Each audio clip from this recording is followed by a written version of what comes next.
Olá a todos, sejam bem-vindos a mais um programa no grupo de estudos virtual Eu Sou Luz. Você poderá estudar conosco gratuitamente entrando no endereço eusouluz.com.br. Hoje com mais um programa Rádio Ensinamentos dos Mestres Ascensos. Programas com perguntas e respostas, entrevistas, aulas e depoimentos, com Maria Lúcia Vieira e Paulo Rodrigues Simões, transmitindo os ensinamentos dos Mestres Ascensos da Grande Fraternidade Branca. Estes programas foram gravados entre 2007 e 2019.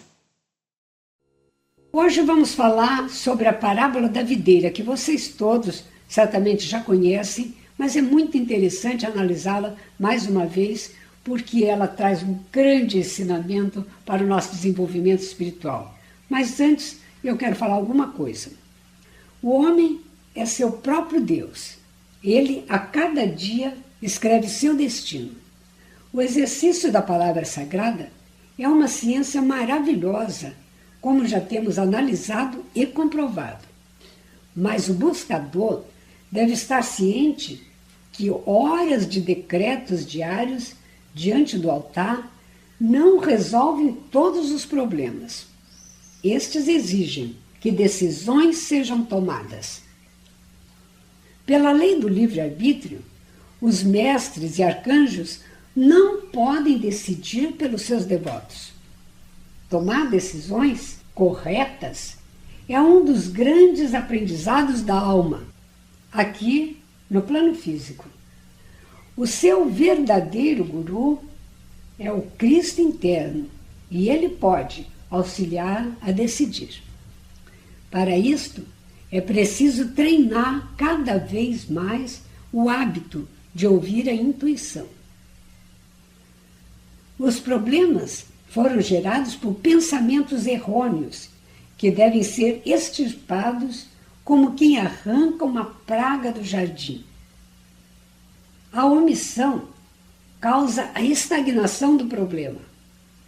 Porém, quando o indivíduo decide corretamente e invoca as hostes celestiais, então todo o universo conspirará a seu favor. Por mais negra que seja uma situação, ela pode ser revertida.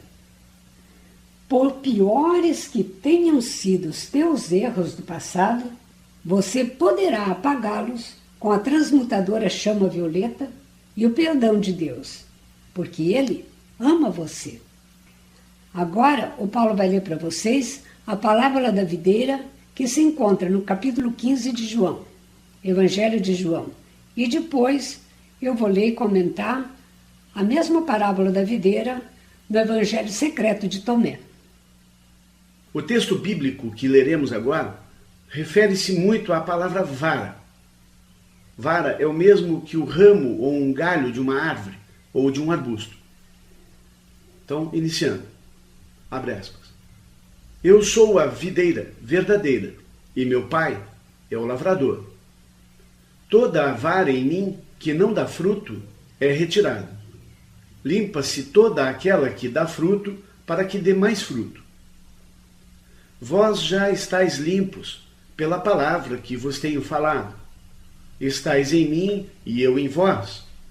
Como a vara de si mesmo não pode dar fruto, se não estiver na videira, assim também vós, se não estiverdes em mim. Eu sou a videira, vós as varas. Quem está em mim e eu nele, esse dá muito fruto, porque sem mim nada podeis fazer. Se alguém não estiver em mim, será lançado fora, como a vara, e secará. E os colhem e lançam no fogo e ardem. Se vós estiverdes em mim, e as minhas palavras estiverem em vós, pedireis tudo o que quiserdes e vos será feito. Nisto é glorificado o meu Pai, que deis muito fruto, e assim sereis meus discípulos. Como o Pai me amou, também eu vos amei a vós. Permanecei no meu amor. Se guardardes os meus mandamentos, permanecereis no meu amor. Do mesmo modo que eu tenho guardado os mandamentos de meu Pai e permaneço no seu amor. Tenho-vos dito isto para que o meu gozo permaneça em vós e o vosso gozo seja completo. O meu mandamento é este, que vos ameis uns aos outros assim como eu vos amei. Ninguém tem maior amor do que este, de dar alguém a sua vida pelos seus amigos. Vós sereis meus amigos, se fizerdes o que eu vos mando. Já vos não chamarei de servos, porque o servo não sabe o que faz o seu senhor, mas tenho-vos chamado amigos, porque tudo quanto ouvi de meu Pai vos tenho feito conhecer. Não me escolhestes vós a mim, mas eu vos escolhi a vós, e vos nomeei, para que vades e deis fruto, e o vosso fruto permaneça, a fim de que tudo quanto em meu nome pedirdes ao Pai, ele vos conceda. Isto vos mando, que vos ameis uns aos outros. Se o mundo vos odeia, sabei que primeiro do que a vós me odiou a mim. Se vós fosseis do mundo, o mundo amaria o que era seu, mas porque não sois do mundo, antes eu vos escolhi do mundo, por isso é que o mundo vos odeia. Lembrai-vos da palavra que vos disse. Não é o servo maior do que o seu senhor? Se a mim me perseguiram, também vos perseguirão a vós. Se guardaram a minha palavra, também guardarão a vossa. Mas tudo isso vos farão por causa do meu nome, porque não conhecem aquele que me enviou. Se eu não viera, nem lhes houvera falado, não teriam pecado, mas agora não tem desculpa do seu pecado. Aquele que me odeia, odeia também a meu Pai. Se eu entre eles não fizesse tais obras, quais nenhum outro tem feito, não teriam pecado. Mas agora viram-nas e me odiaram, a mim e a meu Pai. Mas é para que se cumpra a palavra que está escrita na sua lei. Odiaram-me sem causa. Mas quando vier o Consolador, que eu da parte do Pai vos hei de enviar, aquele Espírito de verdade que procede do Pai, ele testificará de mim, e vós também testificareis, pois estivestes comigo desde o princípio. Fecha aspas. Mas é tão bonito isso que o Paulo foi além da parábola da videira, mas foi ótimo porque mostra muito bem o que ocorre com aqueles que estão com Cristo. Tem toda a graça de Deus, mas também tem o ódio do mundo. Isso é bem claro aí, não é, Paulo? Sim. Então vou ler agora para vocês do livro O Quinto Evangelho, tradução e notas de Humberto Roden, uma frase que é a referência à parábola da videira deste evangelho secreto de Tomé. Abre aspas. Disse Jesus: uma videira foi plantada fora daquilo que é do Pai. E como não tem vitalidade, será extirpada pela raiz e perecerá. Fecha aspas. Agora vem o comentário de Humberto Roden sobre a parábola da videira de João, capítulo 15. Abre aspas. A compreensão completa sobre a videira que o Pai plantou e os ramos da videira se encontram nos evangelhos de João, capítulo 15, e de Mateus, capítulo 15, onde Jesus faz ver que o ramo só pode frutificar enquanto a seiva vital do tronco da videira o alimentar, sendo que o Cristo se compara com o tronco da videira e o homem com os ramos, segue-se que a mesma vitalidade que flui pelo Cristo flui também pelos outros homens. Mas, se o homem não tem a consciência desse Cristo interno e não vive de acordo com essa consciência crística, será cortado e lançado fora. Se, porém, um homem tem a consciência do seu Cristo interno e a manifesta pela vivência, então será podado ou purificado para que produza fruto mais abundante ainda. Destas últimas palavras se segue que o Cristo consciência e Cristo vivência não isentam o homem do sofrimento. mas o levam a um sofrimento crédito evolutivo. Fecha aspas. Eu achei muito interessante esta comparação, porque isso explica muito bem aquela dúvida dos místicos que dizem: quanto mais eu rezo, mais assombração me aparece. Quanto mais eu faço chama violeta, mais os problemas surgem. Aqui está explicando claramente, é um sofrimento crédito evolutivo, é a purificação, é a elevação, são os ramos secos que estão sendo cortados para a produção de frutos mais abundantes e melhores. E daí segue o Berto Roden, analisando agora a passagem segundo Tomé. Abre aspas. Tomé frisa apenas um aspecto dessa parábola mística, que o homem que julga poder produzir frutos por si, pelo seu ego humano, é como um ramo da videira que pretende frutificar sem receber a seiva do tronco da videira. Esse homem acabará estéril e será lançado fora. Os mestres espirituais da humanidade fazem ver que na zona do livre-arbítrio não há autodeterminismo automático como na natureza, mas sim autodeterminação voluntária. Que o destino metafísico do homem não depende de Deus, mas do próprio homem, seja para integração no infinito, vida eterna, seja para sua própria desintegração, morte eterna.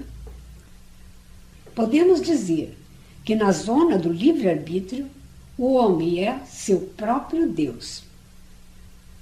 O homem ou se realiza ou se desrealiza, ou se integra ou se desintegra, como se depreende do texto acima. Fecha aspas.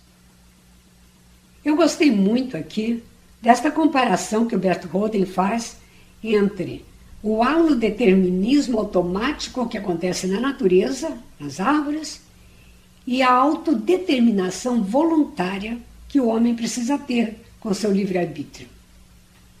A natureza se desenvolve sozinha, as árvores crescem, dão frutos, automaticamente, involuntariamente.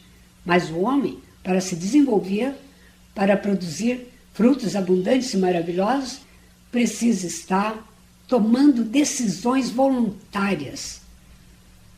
É o poder da vontade, da determinação que o leva a elevar-se espiritualmente. O amado mestre Yogananda fala muito no poder da vontade.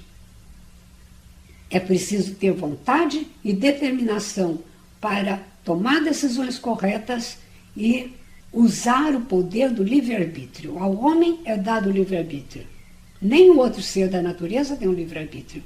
E é exigido que usemos o livre-arbítrio. E colheremos depois os frutos. É fantástico esse material da videira, realmente mostra que sem o Pai nós não somos nada e mais dá uma verdadeira noção de quão ligados nós estamos. Muito bonito. Excelente material, Maria Lúcia. Ouviremos agora a nota-chave dos Elohim, Paz e Aloha, na Rapsódia 18ª variação Rachmaninoff. Fechem os seus olhos agora, relaxem, procurem sintonizar-se na energia dos Elohim, Paz e Aloha. Uma música do sexto raio. Vocês que estão ouvindo através do YouTube e do Facebook, essas plataformas não permitem que nós utilizemos esta música por causa de direitos autorais. Se nós insistirmos, eles apagam a faixa da música, deixando um branco no meio da nossa aula. Isso não ocorre em todos os países, mas ocorre em alguns, o que nos impede de manter a música neste vídeo. Procure copiar o nome desta música, que está disponível na descrição deste vídeo, e faça uma busca no YouTube, que vocês encontrarão facilmente várias opções disponíveis. A Edsônia, de Pato de Minas, nos escreveu dizendo: Prezados Maria Lúcia e Paulo, eu li em um dos livros recomendados por vocês e ouvi Maria Lúcia falando sobre a importância da oração em grupo. Então fiquei pensando, os nossos testes são muitos a cada dia, E quanto mais nos elevamos, maiores e mais difíceis eles se tornam. Tenho uma sugestão. Não seria bom se orássemos juntos para os membros do grupo, pedindo aos mestres para nos dar forças para continuar a nossa caminhada? Muita luz e muita paz, Edsônia. Edsônia, querida, diariamente eu incluo em meus pedidos todos os associados do grupo virtual Eu Sou Luz. E seria bom que todos fizessem o mesmo. Creio que muitas já o fazem. Além disso, fazemos os mesmos comandos de luz e as mesmas invocações. E certamente muitas horas do dia existem pessoas do nosso grupo que estão orando juntas, entre aspas. Pelos testemunhos de vocês, podemos perceber um crescente amor e união no grupo. Estamos unidos por um forte desejo de autoelevação e espiritualização. Passamos por testes difíceis, sim, e irradiar amor uns aos outros só pode nos fortalecer como um todo. Formamos, assim, uma poderosa aliança de mentes. Quando duas ou mais mentes se unem em harmonia e com o mesmo objetivo, elas atraem o que desejam. Eu creio que o seu pedido é muito bom, mas creio também que nós já estamos fazendo isso. Não acha, Paulo? Com certeza, mas dedicar uma oração diária uns pelos outros, em todas as mandalas onde participamos, não só no grupo aqui, como no trabalho, na escola, no hospital onde vocês vão visitar alguém, todos os elos que vocês têm, os mestres esperam que a gente se dedique ao próximo em oração e pedindo a intercessão divina sempre. É lógico que no grupo de estudos de orações, como é o nosso, mais ainda do que qualquer outra mandala em que nós participemos.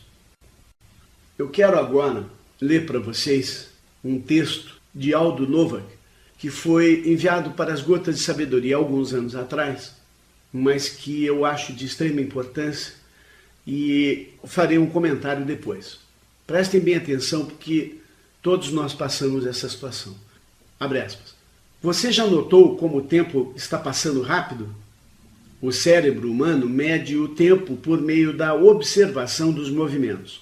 Se alguém colocar você dentro de uma sala branca, vazia, sem nenhuma mobília, sem portas ou janelas, sem relógio, você começará a perder a noção do tempo. Por alguns dias, sua mente detectará a passagem do tempo, sentindo reações internas do seu corpo, incluindo os batimentos cardíacos, ciclos e sono, fome, sede e pressão sanguínea. Então, quando o tempo suficiente houver passado, você perderá completamente a noção das horas, dos dias ou até dos anos. Estou exagerando para efeito didático, mas, em essência, é o que ocorreria. Isso acontece porque nossa noção de passagem do tempo deriva do movimento dos objetos, pessoas, sinais naturais e da repetição de eventos cíclicos, como o nascer e o pôr do sol. Se alguém tirar estes sinais sensoriais da nossa vida, simplesmente perderemos a noção da passagem do tempo. Compreendido este ponto, há outra coisa que vocês têm que considerar. Nosso cérebro é extremamente otimizado.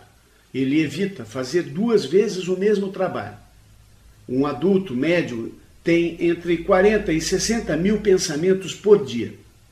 Qualquer um de nós ficaria louco se o cérebro tivesse que processar conscientemente tal quantidade de pensamentos. Por isso, a maior parte desses pensamentos é automatizada e não aparece no índice de eventos do dia. Para que não fiquemos loucos, o cérebro faz parecer que nós não vimos, não sentimos e não vivenciamos aqueles pensamentos automáticos, repetidos, iguais. Por isso, quando você vive uma experiência pela primeira vez, o seu cérebro dedica muitos recursos para compreender o que está acontecendo.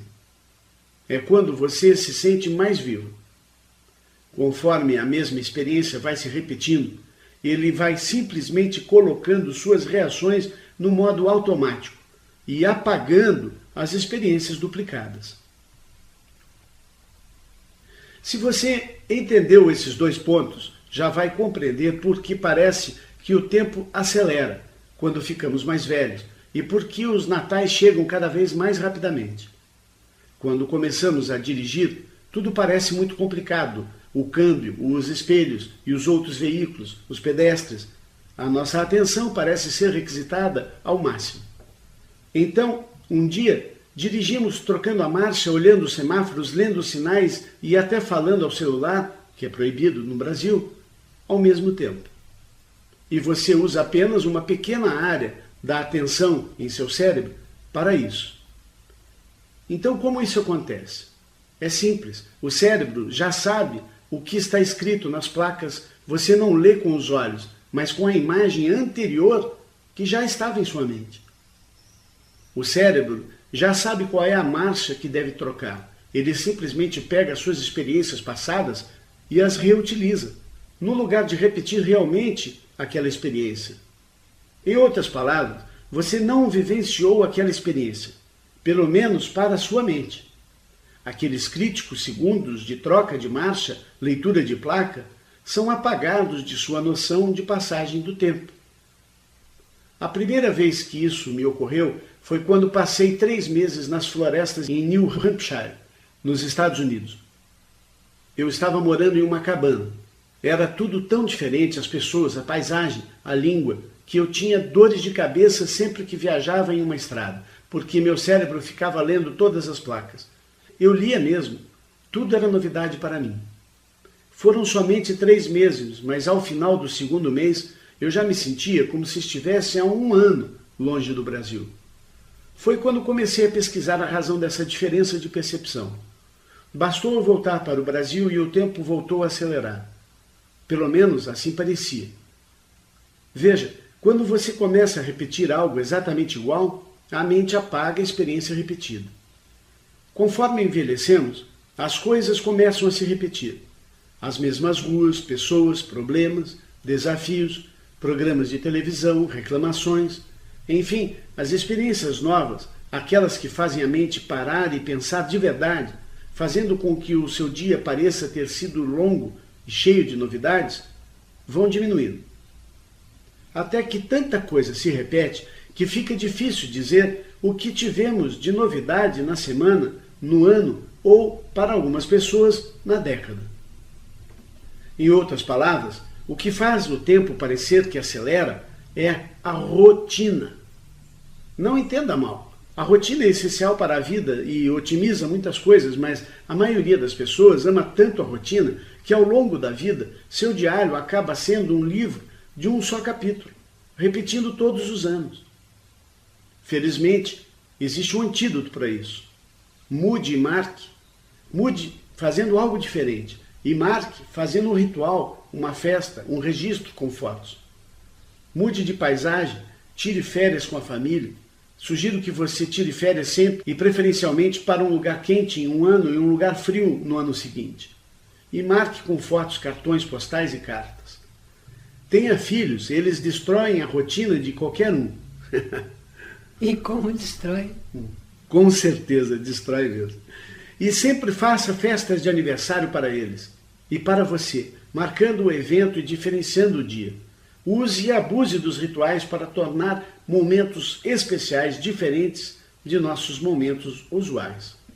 Faça festas de noivado, casamento, 15 anos, bodas disso, bodas daquilo, botas fora, participe da formatura de sua turma, visite seus parentes distantes, vá a uma final de campeonato, entre na universidade com 60 anos, troque a cor do cabelo, deixe a barba, tire a barba, compre enfeites diferentes no Natal ou faça os enfeites com frutas da região e a participação das crianças, vá a shows, cozinhe uma receita nova, tirada de um novo livro, escolha roupas diferentes, nunca pinte a casa da mesma cor, faça diferente. Beije diferente sua paixão e viva com ela momentos diferentes. Vá a mercados diferentes, leia livros diferentes, busque experiências diferentes. Seja diferente. Se você tiver dinheiro, especialmente se já estiver aposentado, vá com seu marido, esposa ou amigos para outras cidades, outros países, veja outras culturas, visite museus estranhos, deguste pratos esquisitos. Em outras palavras, viva. Porque se você viver intensamente as diferenças, o tempo vai parecer mais longo em sua memória. E se tiver a sorte de estar casado com alguém disposto a viver e buscar coisas diferentes, seu livro da vida será muito mais longo, muito mais interessante e muito mais vivo do que a maioria dos livros da vida que existem por aí. A rotina pode até demorar para passar durante o período, mas na memória passarão em branco. Fecha aspas. Muito bonito esse texto e muito, muito importante compreender isso. Aprender coisas novas também é excelente para melhorar a memória. Eu achei muito interessante porque eu sempre tinha observado que quando nós vamos procurar um endereço, por exemplo, é outro bairro, outra cidade, é uma viagem, a ida parece longa e difícil e a volta parece sempre muito mais curta. Maria Lúcia, quanto maior a distância, maior essa sensação que nós temos. Eu trouxe esse texto para mostrar a importância, amigos, de evoluirmos nossa capacidade mental, alimentando nossa mente sempre com novidades. Os chelas dos mestres precisam dedicar 1 hora por dia, pelo menos, para ler e meditar sobre o que estão lendo. Leiam os textos de nossas páginas e os livros que indicamos no site. Estudem esse material e coloquem em prática. E tragam as dúvidas para discutirmos aqui. Eu sei que eu já falei isso várias vezes. Muitos que nos ouvem aqui no programa não gostam de ler. Cansam-se ao tentar ler um livro e isso ocorre por pura falta de uso da mente e dos olhos na leitura. A leitura exige hábito e o estudo também exige hábito para não cansar. No início isso dá muito sono, mas o sono com o tempo passa. Depois que quebra a barreira, aí fica fácil e gostoso. Quando uma pessoa faz uma viagem para um lugar que nunca esteve, ela se cansa muito e tem muito sono, como Maria Lúcia acabou de dizer. Todas as novidades dão sono. Isso ocorre porque precisamos processar todas as novas informações que a mente acaba de receber, como diz o Aldo Novak. Ocorre que muita gente, quando começa a ler, meditar, estudar e até mesmo entoar mantras ou comandos de luz, sente muito sono e não dá continuidade ao processo de evolução. Precisamos deixar que nossa mente se acostume com a novidade, mesmo que tenhamos sono. Quanto mais sono tivermos, mais precisamos insistir para que o hábito do estudo e da comunhão com os mestres possa ocorrer mais naturalmente e sem cansaço. Esse desenvolvimento requer persistência. Os mestres dizem que os chelas não têm persistência, não dão continuidade. Todo dia, na hora marcada, eu vou estudar, ou decretar, ou dedicar a minha mente a meditar na conclusão daquilo que eu quero manifestar. Deus espera que seus filhos transformem no mundo todas as imperfeições em perfeições. Precisamos ser capazes de atuar como ômega para Deus e como alfa para o mundo. E o que as pessoas fazem nas horas de folga de seus trabalhos ou estudos? Elas sentam-se em frente a uma televisão e tornam-se ômegas. Suas mentes ficam recebendo uma carga imensa de informações e elas perdem o tempo precioso que poderiam utilizar para transformar o mundo ao seu redor. Um mago da luz é aquele que utiliza as mãos, a mente e a boca para produzir suas magias. Pense nisso. Isso requer concentração, isolamento de distrações, respeito ao livre-arbítrio do próximo, muita imaginação, fé, confiança e comunhão com os seres cósmicos. Não é uma questão de dizer abacadabra ou de ter uma varinha mágica de condão. É uma questão de cumplicidade com os seres cósmicos, aqui e agora, em prol da evolução da humanidade. Ninguém fará por você, a não ser que você comande e que tenha o poder para comandar. Este poder está dentro de você. Não é você, mas sim habita em você, como a história que Maria Lúcia trouxe no início sobre a videira. Deus interior precisa ser externalizado através de você. Deus espera que você se torne alfa para o mundo, transformando o mundo através da vontade de Deus em você. Mas para isso é necessário habituar-se a ser alfa para o mundo, um pouco menos ômega para este mundo, buscando ser ômega para Deus. É isso. A próxima pergunta vem da Karina, de Niterói. Ela diz: boa tarde, amados Paulo, Maria Lúcia e grupo querido. Somos todos anjos da luz de Miguel, graças a Deus. Eu tenho uma pergunta sobre o Feng Shui. Eu li em um livro sobre isso e achei interessante, sobre o controle das energias de um lugar. A autora é exorcista e estudou também a maneira de exorcizar da Igreja Católica. Ela critica um pouco que no momento do exorcismo deve-se dizer ao espírito obsessor que envia para ele o seu amor e que respeita o seu livre-arbítrio de não servir a Deus. E então deseja do seu coração profundamente que ele retorne à luz de Deus. Ela não comanda os anjos. Então, já fiquei na dúvida, meus queridos. Para fazer um exorcismo, não tem que comandar primeiramente o amado Arcanjo Miguel? Não é ele o encarregado por Deus de fazer esse trabalho? Como a Grande Fraternidade Branca vê o Feng Shui? Aconselham-nos a ler mais sobre esse assunto? Vitória sempre na luz poderosa de Deus. Karina. Karina, esse é um assunto que a gente já falou muito aqui. É importante jamais falar com a entidade, ou com o eu inferior, ou com as forças do mal. Nós falamos sempre com o Arcanjo Miguel e seus anjos, com os Elohim de Deus, para que vão lá e purifiquem. Quando nós nos dirigimos ao inferior, nós estamos dando energia para ele. Então, realmente, não se põe nem atenção no inferior. Se alguém lhe ameaça, coloque atenção na luz para que atue sobre aquele que te ameaça. Agora, sobre o Feng Shui, eu busquei um texto de Elizabeth Clare Croft no livro 7 Centros de Energia, que está escrito, abre aspas, outra forma de entender como os atos passados afetam a vida de hoje é avaliarmos estes escombros em torno dos chakras sob a perspectiva do Feng Shui. Esta é uma arte oriental de ordenação do ambiente externo para criar harmonia e equilíbrio na vida. Os mestres de Feng Shui ensinam que a desordem no ambiente físico inibe o fluxo de energia, ou Qi, à nossa volta.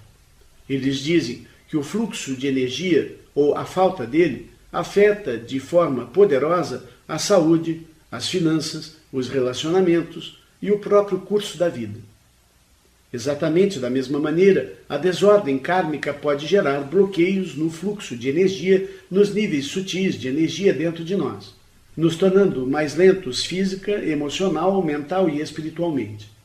A desordem kármica é como as folhas que se acumulam nos bueiros depois da tempestade. Para que a água possa correr livremente para o ralo, precisamos limpar as folhas. Da mesma forma, para que a energia espiritual possa fluir livremente e ativar os nossos chakras, precisamos limpar o eflúvio que se acumula nesses centros sagrados. Assim como limpamos a sujeira e tiramos o encardido que se acumula todos os dias, podemos praticar um ritual diário de limpeza e purificação dos chakras. Fecha aspas. Então você veja, Karina e amigos, que Elizabeth aprova o ensinamento do Feng Shui, porém, não é todo mundo que ensina Feng Shui que sabe ensinar ou que está realmente ensinando o ensinamento milenar do Feng Shui. Da mesma forma que não são todos os sites que falam dos mestres ascensos ou da Grande Fraternidade Branca que estão realmente representando este ensinamento. É muito importante que tenhamos essa compreensão em todas as áreas. O Antônio de Portugal nos escreveu dizendo: saudações amigos da luz de Deus. Paulo e Maria Lúcia, em vosso conhecimento, o que dizem sobre o Triângulo das Bermudas?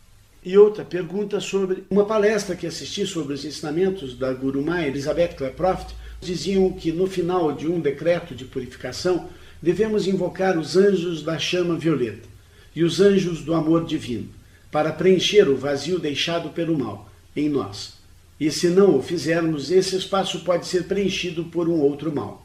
O que vocês têm a dizer sobre o assunto? Jesus Cristo em nossas vidas, Antônio de Portugal. Meu caro Antônio, nada encontramos nos ensinamentos sobre o Triângulo das Bermudas.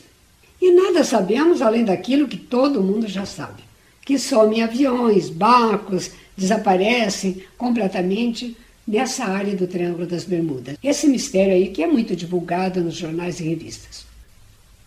Bem, quanto à outra sua pergunta, já ouvi falar que devemos invocar a chama da sabedoria ou raio branco após a purificação para preencher essa lacuna.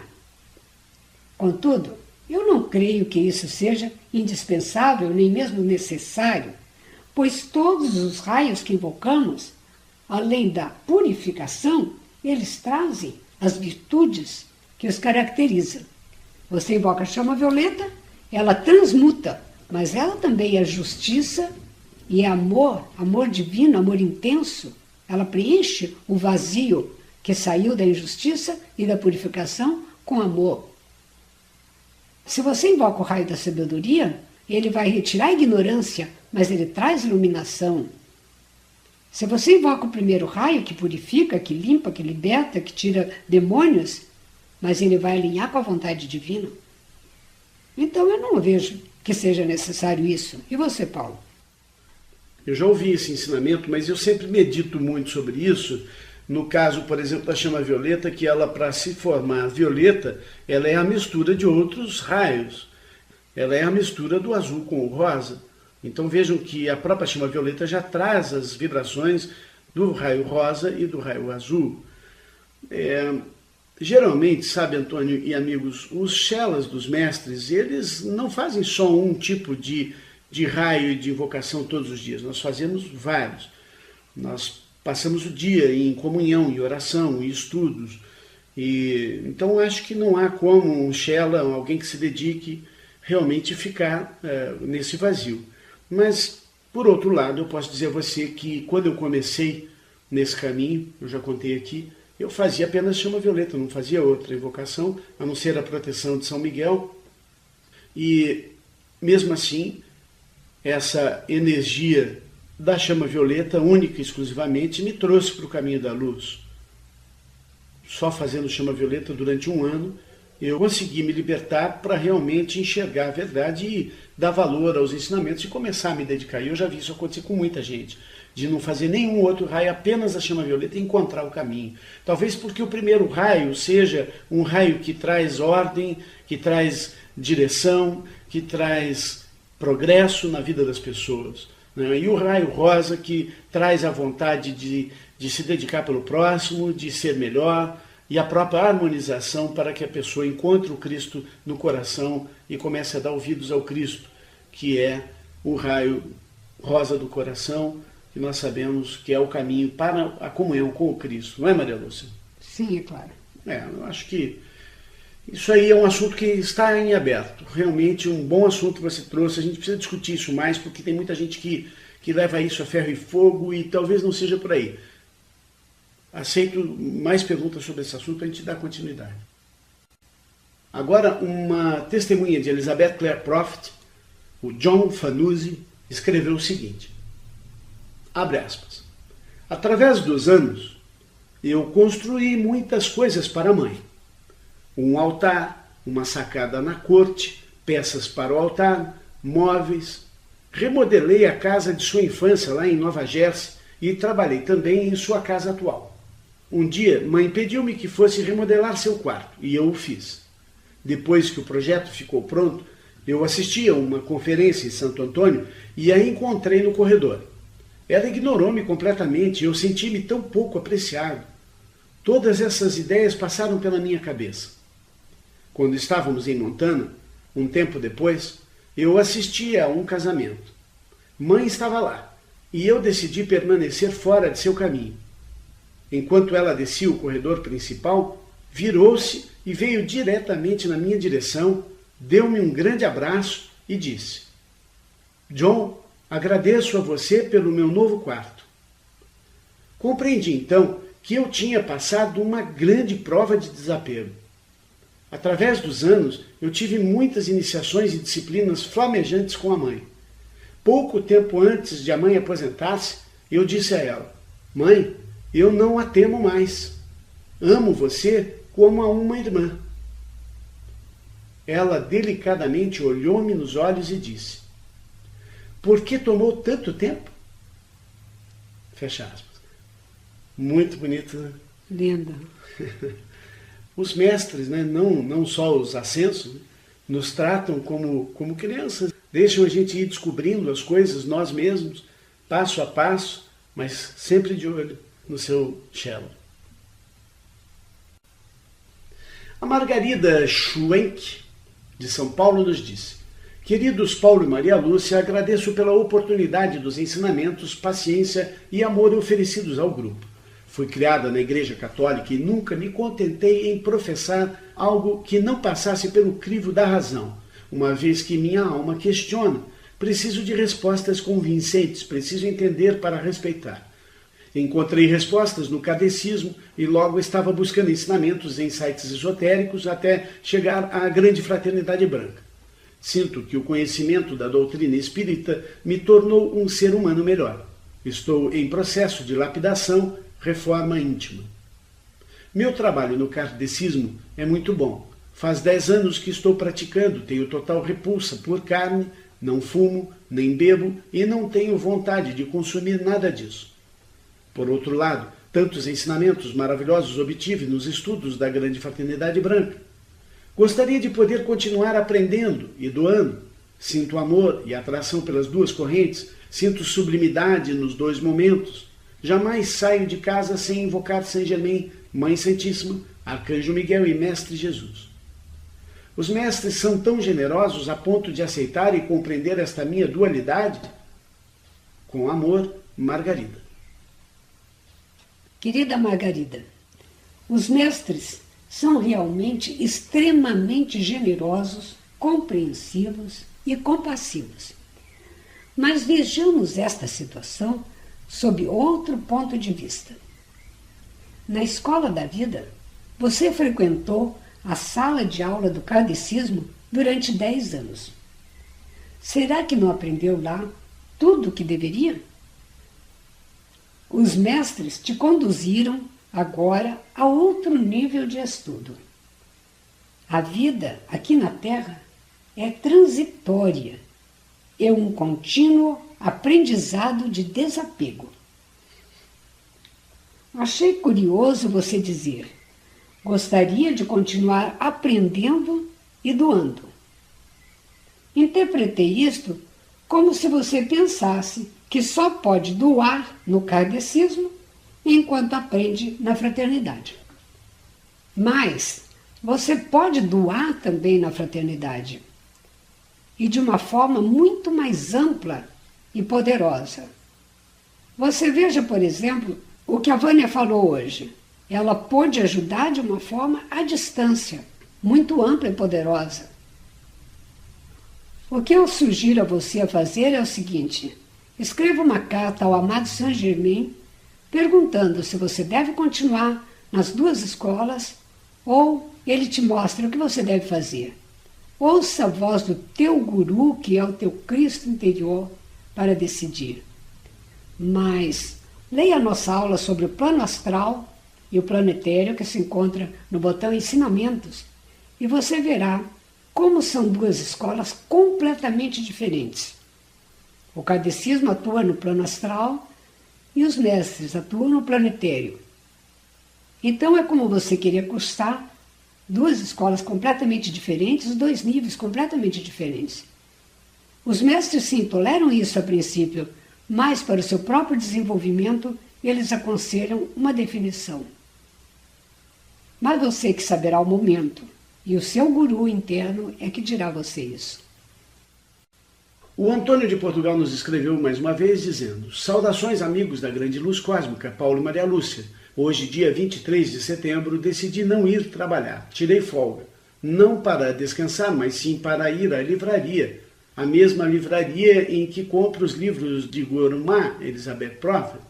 Hoje comprei um maravilhoso livro, uma bênção dos céus, intitulado Emoções. Como transformar a sua raiva, medo e dor. Este livro é da reverenda Marilyn Barrick, editado pela St. Lighthouse do Brasil. Paulo e Maria Lúcia. Quando criança, eu via a série A Bela e o Monstro, A Bela e a Fera.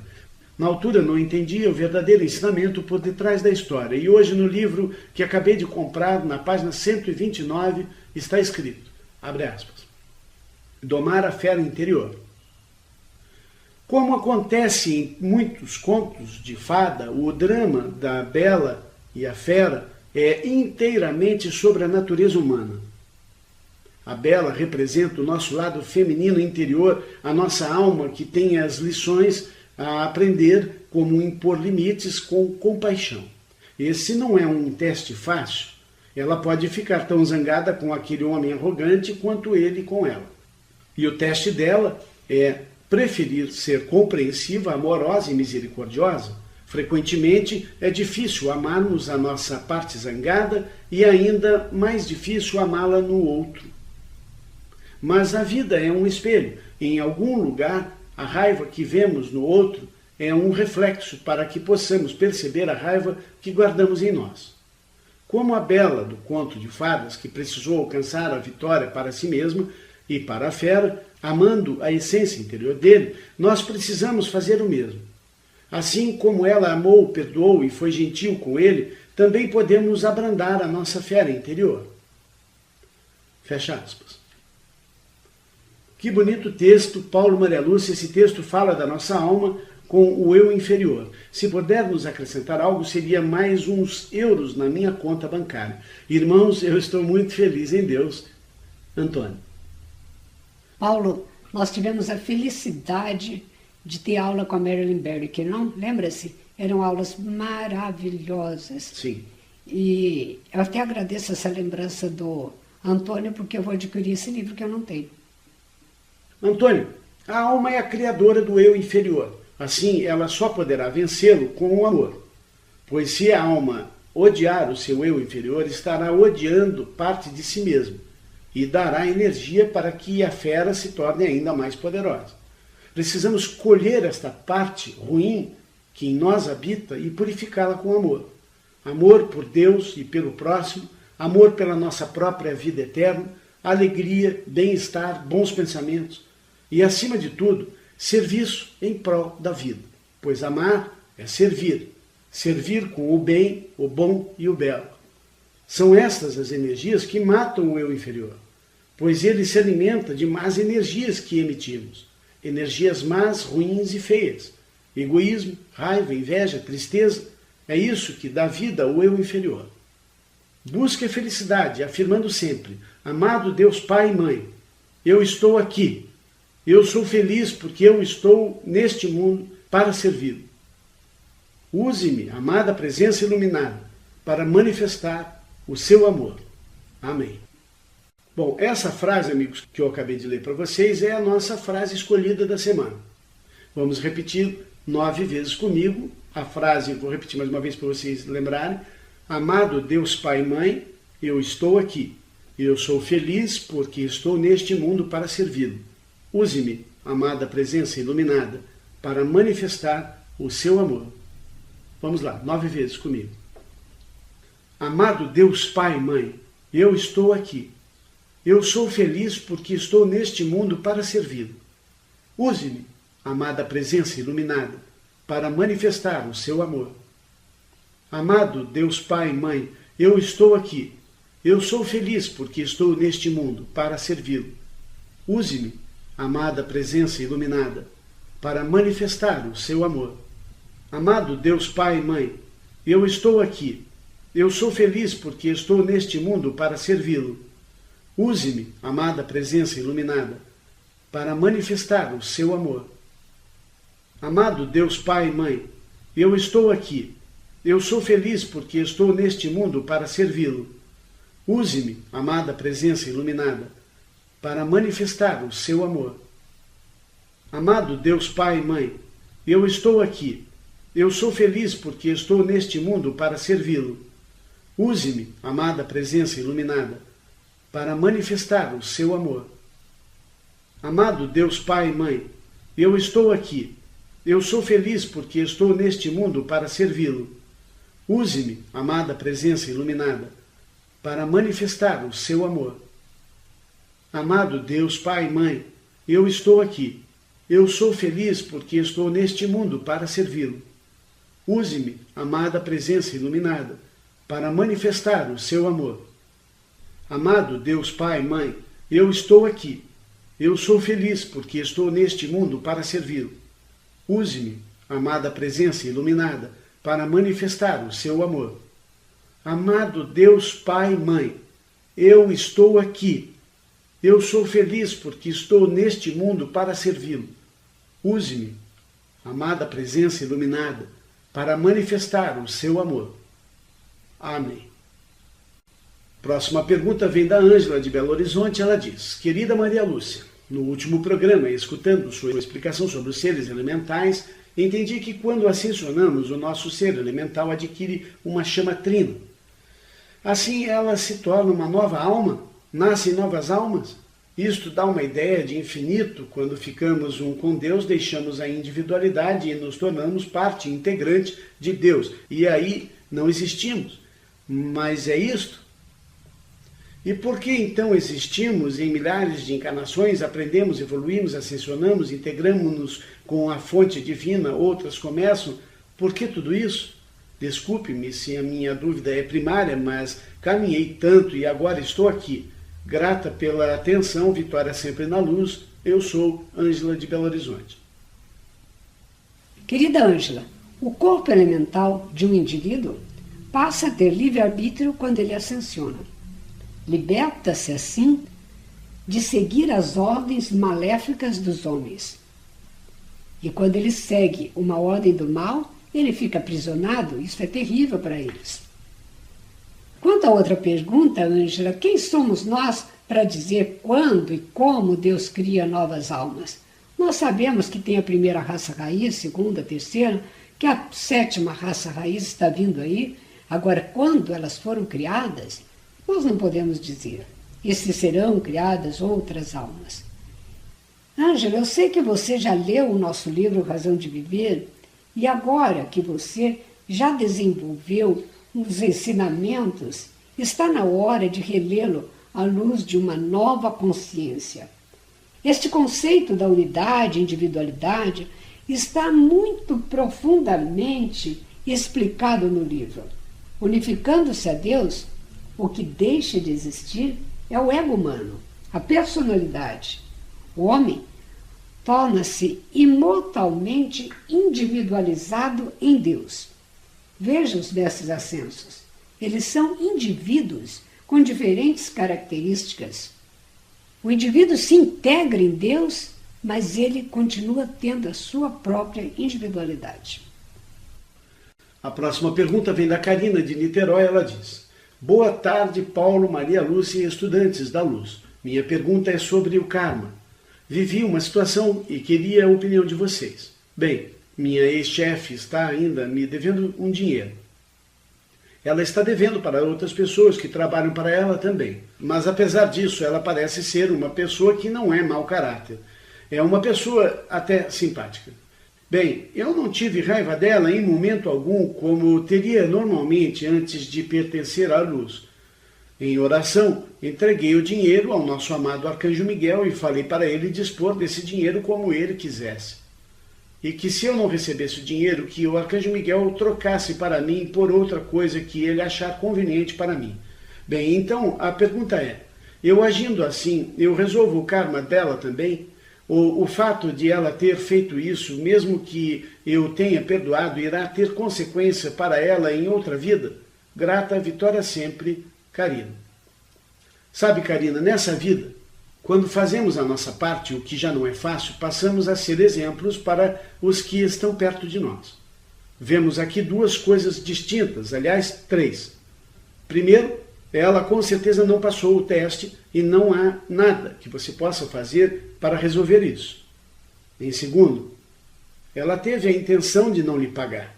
E isso gera um karma para ela, que você também nada pode fazer para anular. Porém, com relação à dívida kármica, aquela onde ela deve para você e um dia terá de pagar, esta sim, você pode anular. Mas para isso precisa mandar uma carta ou telefonar a ela ou ir até ela e dizer: amiga, eu te liberto da necessidade de me pagar. A partir de hoje, você nada mais me deve. Eu fiz isso um dia com um amigo e senti-me muito mais leve e livre depois disso. Eu sei que a vida não vai nos colocar junto em outra encarnação só para que ele tenha de me pagar. Com a relação a você oferecer dinheiro para São Miguel, eu já vi de outras formas, não dessa que você colocou, mas eu quero colocar uma coisa aqui importante.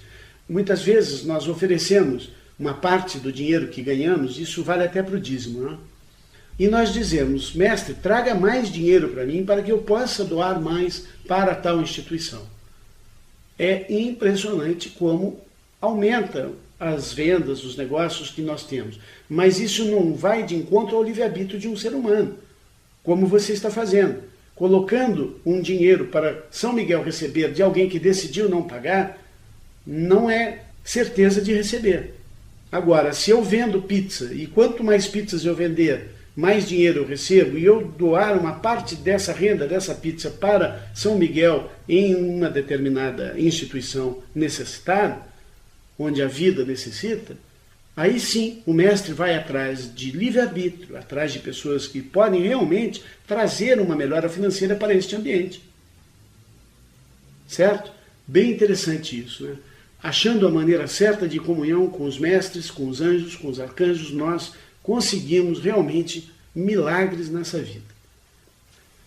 Meus queridos amigos, esta semana nós vamos frequentar o retiro espiritual dos amados arcanjos Zaquiel e Santa Ametista. Em nome do Pai, da Mãe, do Filho e do Espírito Santo, pelo poder da chama trina em nossos corações, nós evocamos o amado arcanjo Zaquiel e pedimos que envie um anjo esta noite, quando o nosso corpo adormecer, para que nos leve a seu retiro sobre a ilha de Cuba.